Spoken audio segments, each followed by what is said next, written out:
警报响起来，它大概有1分钟，然后就听到了爆炸的声音，大的爆炸声。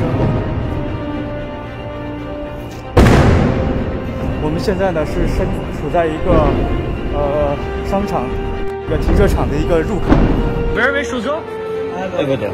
Over there? Okay, thank you. 走，王英，快跑！可以看到现在下面挤满了人。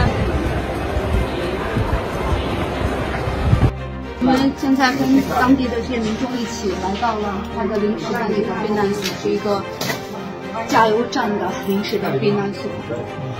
基本上我们在听到警报声以后，不到1分钟的时间就能够听到非常清楚的炸弹袭击的声音。而实际上今天呢，在特拉维夫多个地方都遭受到了来自哈马斯的这个火箭弹。现在呢，看到铁穹系统在我们的头顶上空呢，正在拦截这个从加沙地带发来的火箭弹。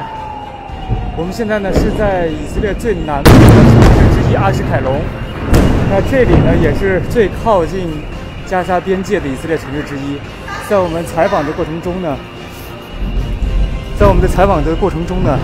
也是正好看到了经历了这个以色列铁穹系统拦截这个火箭弹的这个瞬间。我现正位于以色列首都特拉维夫的本古里安国际机场。就在5分钟前，机场突然响起了警报，提示大家前往避难场所。随后大概几十秒之后，机场远处就传来了闷闷的爆炸声。